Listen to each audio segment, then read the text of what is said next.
So, after a few hiccups, the talks in Switzerland between the United States and Iran are underway. The biggest hurdle remains, and that's the ongoing fighting in Lebanon. The memorandum of understanding that both the U.S. and Iran signed with the brokering and additional signature of Pakistan requires that the U.S. and its allies stop hostilities across all theaters, and that includes Lebanon. But the fighting in Lebanon is continuing. Israel continues to hammer away at Lebanon and Hezbollah positions there. There is some evidence that perhaps the fighting is dying down just a little bit, but that is continuing. And the fact that Hezbollah is fighting back against Israel could give the Iranians a little bit of leeway in arguing that the talks can go on, even though fighting hasn't completely ended there, because even though the Israelis are hammering away, the Hezbollah as well is fighting back. And so there's a little bit of wiggle room there. So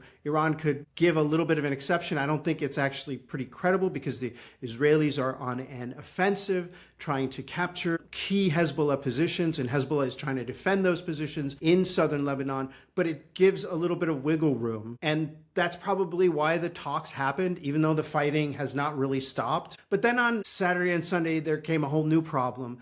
Donald Trump made threats against Iran, and not just once, but twice. Once it was in a Truth Social post, and it was once through a comment that he made to a reporter through Fox News. And that's also a violation of the Memorandum of Understanding. As a matter of fact, it's a violation of the number one item, the first item in the Memorandum of Understanding that says that there be no more threats, no more hostilities, no more threats of military action, and so on. So the Iranian delegation showed up in Switzerland, but then humiliated JD Vance by walking out of the meeting ahead of a scheduled photo op. And so that basically denied the American a kind of diplomatic triumph that they were looking for. And this was probably kind of a punishment for what Donald Trump said and did on social media and in Fox News. I am Borzu Deragahi, and this is my podcast. It's called Badlands, and you can subscribe at Borzu. That's BORZOU.substack.com. I'm also on Apple Podcasts, on YouTube and Spotify. If you could subscribe on YouTube, I would really appreciate it. That would be really kind because I'm trying to get my numbers there above 500. I'm very low. It's like a little bit above 100, but that's still progress from where I was just a few days ago. So I would really appreciate if you did subscribe there, and you can watch on YouTube as well, especially like all of the free stuff is on there immediately. Iran has also said that it has closed the Strait of Hormuz. The Americans deny that. I think that probably there is some more restrictions because of this announcement. There was this rather threatening message that the Revolutionary Guard sent out to ships that are in the Persian Gulf or just outside of the Persian Gulf, saying that the Strait of Hormuz is closed. Attention all ships, attention all ships, attention all ships. This is the Fahd Navy, Iran's Islamic Revolutionary Guard Sword Navy. Due to the crimes of the Lebanon and the violation of the U.S. commitments regarding the ceasefire, the Strait of Hormuz is closed to all vessels again. It is emphasized that the Strait of Hormuz is closed. All vessels are ordered to not approach the strait. And even if the Americans are helping out and trying to get those ships in and out, and they're insisting that the Strait of Hormuz is open, I think a lot of insurers and a lot of ship companies are going to say, no, we're not going to go through if the Iranians are saying this. But my prediction is that these talks are going to drag on for some time, and they're going to happen. It's going to be stop and start. The Iranians likely believe that the longer these talks go on, the more it'll hurt America and force the United States into giving in on certain key issues like the sanctions relief and the unfreezing of assets. And those are the key issues for the Iranians, getting some money, getting paid. But I think that the longer the talks go on, the more there are chances for spoilers such as Israel and its allies in Washington to sabotage any potential deal. Still, Iran feels it's in the driver's seat. America gave Iran its best shot. Iran was hit something like 13,000 times in 38 or 39 days. And that's just from the Americans. There was even more airstrikes from Israel. And still nothing came of it. And I think that's so important to point out that there was no other military, short of invasion or carpet bombing the entire country, there was no other military move for the Americans to make. There is no finish the job. They tried to finish the job. They gave it their best shot. There's no appetite for the war. If you look, on Sunday, there was an amazing CBS YouGov poll that came out that showed that 78% of Americans want the war to end and only 22% want to, quote, finish the job.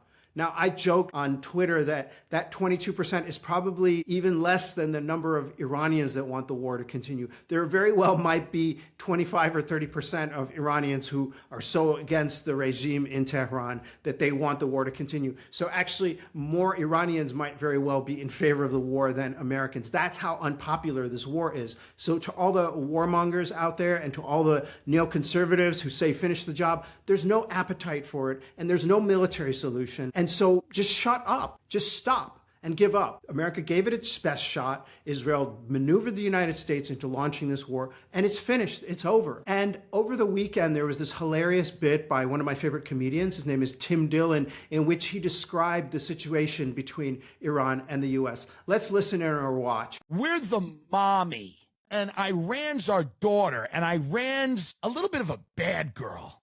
We go into her room and we go, you better get your life together, young lady. And our daughter goes, yeah, fuck you, Ma. Fuck you. And we go, don't talk to me like that. I'm your mother.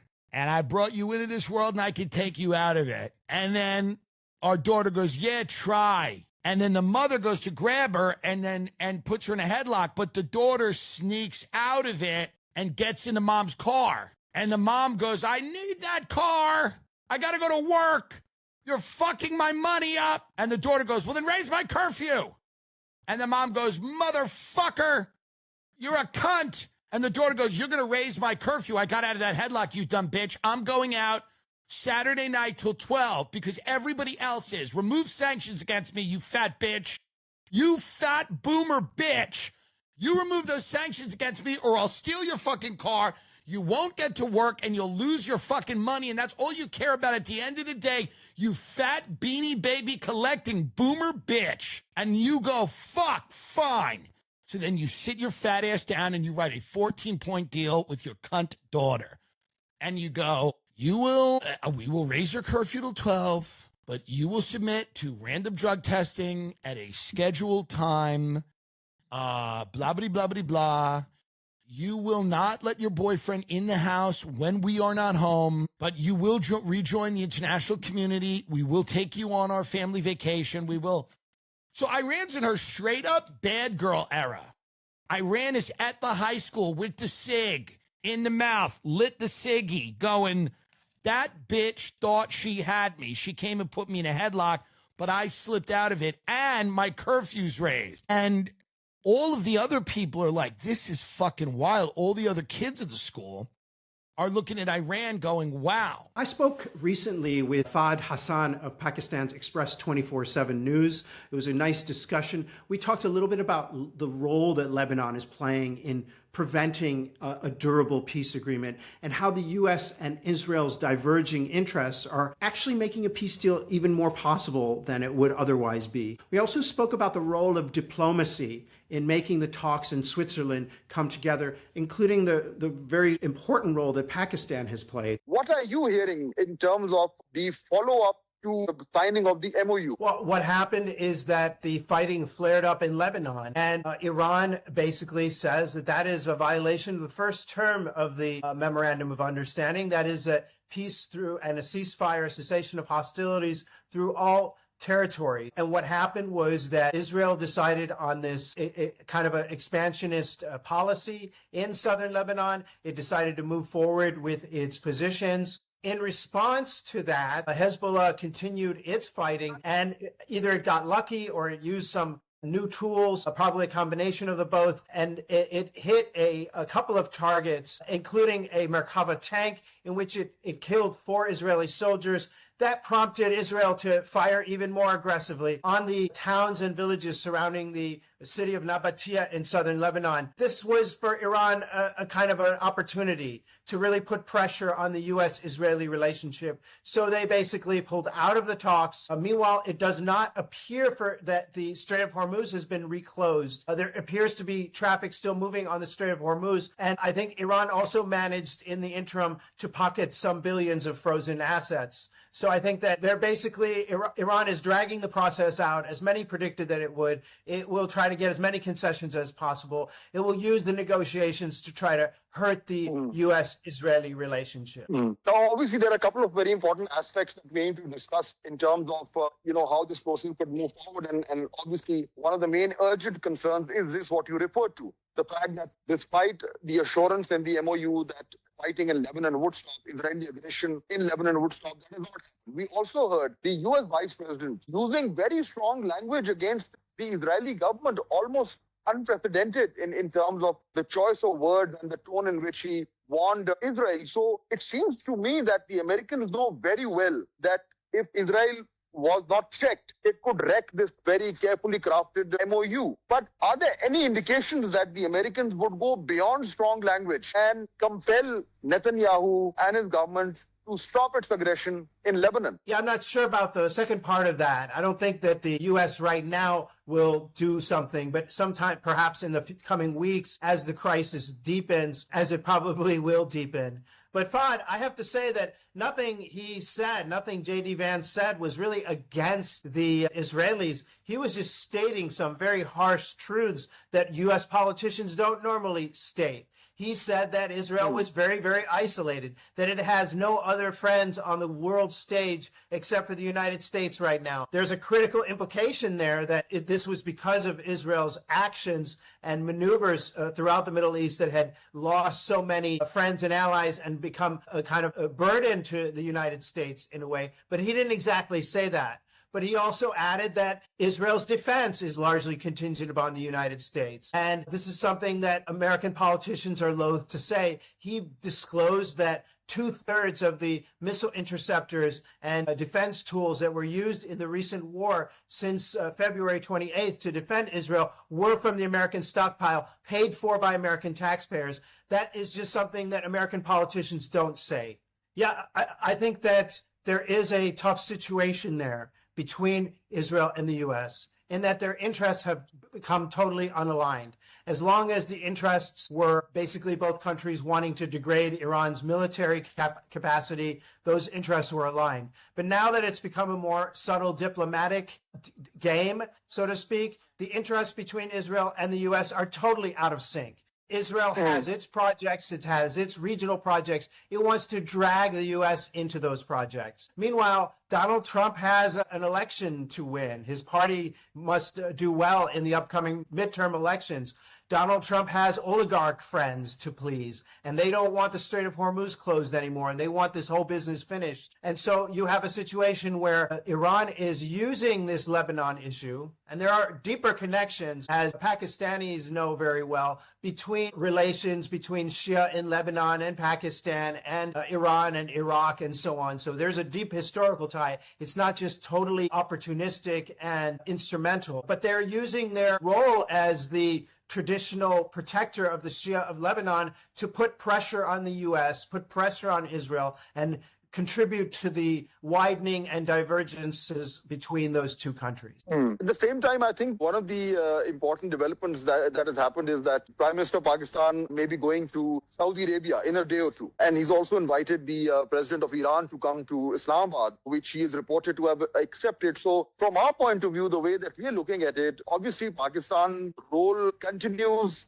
in terms of ensuring that this process stays on track. And it appears that after the signing of the MOU, there is a fresh effort or initiative to try and engage with all the key stakeholders. These are very crucial times, and one wrong step and things could kind of go off track. So in that sense, if you look at the next couple of days, what are some of the key key developments that we should be looking at and hoping for in terms of making sure that the next round of talks between the US and Iran does actually happen face to face in one of these locations? Well, I think there are several tracks of diplomacy ongoing, and I think that issue of bringing the regional countries together for some kind of understanding, some kind of security arrangement that does not center on the U.S. and the U.S. bases that have been decimated in the war, in this past war. So I think that that is ongoing, and that is really important as well. Turkey will also be involved in those talks, as will Egypt, with its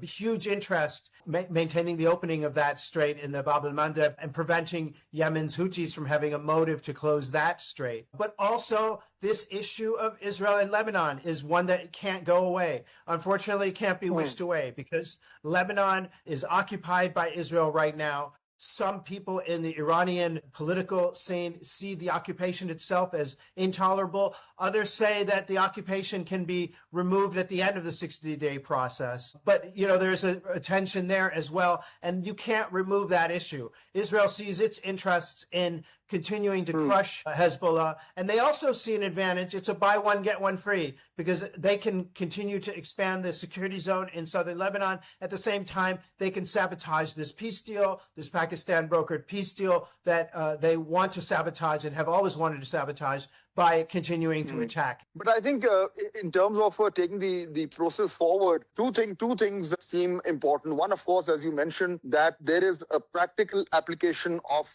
the agreement done between US and Iran, which essentially means that whatever has been written down is actually translated into action sooner rather than later. And second, of course, is that leading to the second round of talks. So, I've been speaking to officials here in Switzerland, and the sense that I'm getting is that the Swiss are also hopeful that the next round of talks will return here. Obviously, it's very hard to say right now.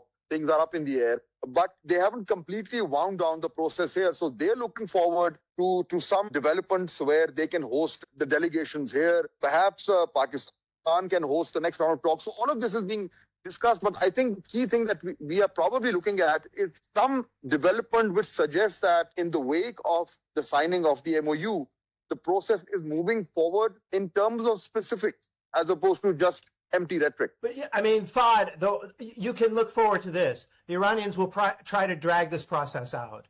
They will try to keep it going as long as possible, because as long as this process is going, it seems to be damaging the relationship between Israel and the United States. Meanwhile, there have already been funds, unfrozen funds, released to Iran. The ships are already moving through the Strait of Hormuz, and the oil is already going away, going towards the countries where it needs to go. So economically, I think Iran will do okay. But then what's the real question is moving forward on these peace talks. And there will be no moving forward on these peace talks, no matter what anyone says or does, unless there is some kind of evidence shown by the U.S. that the Israelis can be checked and reined in. Because look, what the Iranians are worried about is 6 months from now, 1 year from now, when Israel has replenished its stocks, adjusted its strategy, and then comes back again for an attack. So they want to make the relationship between the U.S. and Israel so bad that they will be able to hold Israel back from attacking in the future. Which also points to another kind of analysis that we are hearing, that perhaps the second round of talks may not lead to any concrete deal. Something that you're referring to also, that, this MOU means that some initial steps are done. And then the negotiations continue. They continue beyond 60 days. And even if there is no agreement on the nuclear issue, on other issues, certain element of normalcy has returned, the war has stopped, and Iran has gotten some relief. So that could also happen, that there is, in fact, no agreement, and this is what we have right now. It very well could be. And having watched these things for years and years, yes, I see a permanent state of conflict, non-conflict as the most likely outcome. Because you know what else is happening right now? You have Benjamin Netanyahu on the phone with every single think tank that he controls in Washington, every single lobbying group that he controls, every single politician in Congress and the Senate, maybe even at the state level that he controls that is beholden to Israel, and basically asking them to put pressure on the Trump administration, threaten the Trump administration. They'll join the Democrats in impeachment if he doesn't abandon this deal. And so there's all sorts of things that could go wrong. More likely than not, things can go wrong rather than go right. That's an assessment which I think is realistic, although we would all like that, there is a favorable outcome. But I think whatever has been achieved so far is in itself quite a big deal, given the fact that, only a few weeks back, it seemed that the conflict is going to escalate. So I think for the region and for the world itself, the fact that the Strait of Hormuz is open, we will have some normalcy is an important development. Now, going forward, as you said that, this negotiation could drag on, we would be living in a no war, no peace kind of a zone. But clearly, Iran has benefited and the Americans have benefited in the sense that, a very unpopular war has come to an end. Looking at this, the nature of this conflict from the domestic pressures, both in Iran and the US, you think that those pressures are enough to affect the outcome of these negotiations, or the Iranians and the Americans have been able to manage those pressures? No, I don't think they're going to be able to manage those pressures. I think the Iranians will be able to manage it. The Iranians, they don't have any kind of real democracy, so they can just tell the hardliners who are opposed to the deal to shut up and sit down. And there is some evidence that they are telling them to shut up and sit down. The Trump administration can try to do that, but no one will listen to it. And you see the vociferous, toxic criticism being directed at the Trump administration by the very same people who just a few months ago were talking about Trump as the greatest thing to happen to the American nation and to Israel since the founding of Israel. So I think that, you see how quickly they turned on Trump. And I think there's a very toxic environment there in Washington over this. And even the Democrats are coming out against the deal, even the Democrats that are beholden to Israel. So that is a problem. And that's going to continue. What I think is a good outcome is this multi-partite security understanding. Pakistan, Egypt, Saudi Arabia, Turkey, Iran, Qatar, these countries getting together and talking about security in the region from a kind of security and regional standpoint. No China involved, no Russia involved, no United States involved. And I think that is a positive step forward. I think that's a very positive step. And in so many ways, I think the regional security architecture has already changed beyond what we could have imagined before the conflict. The good news for those of us who are in favor of peace and oppose war and don't like it when civilians are killed in these kinds of wars of choice is that the talks are underway. And even as the Iranians insisted that the Strait of Hormuz is closed, there is lots of hope still that these talks could bear something out. You can see even the Americans were really hopeful despite the humiliations they suffered at the hands of Iranians. It was just JD Vance after all. He's I think used to being the butt of jokes and being humiliated all the time. And I think that there's still a lot of hope out there for these talks to work. I spoke about the dual tracks of hostility and diplomacy in the Iran-US talks with India's NewxX World. I also talked about the divergent views of the Gulf countries right now. So basically, this war has further fragmented their unity and made them all turn to different solutions. And that is probably in the long run not going to be a good thing for the Gulf Cooperation Council. Finally, I discussed the big question, whether the U.S. can bring enough pressure on Israel to make a peace deal. The diplomacy does appear to be advancing. There was an announcement from Iran's foreign ministry that they're sending a team to Switzerland. There are disclosures by the Pakistanis that technical teams are arriving to discuss certain technical matters. On the other hand, this announcement by Khatam al-Anbiya, the Revolutionary Guard's construction and logistics branch, that the Strait of Hormuz is closed for now, that is a crimp in the lining, so to speak. This is not a mark of progress in those discussions. Closing the Strait of Hormuz would itself also be considered a violation of the Memorandum of Understanding,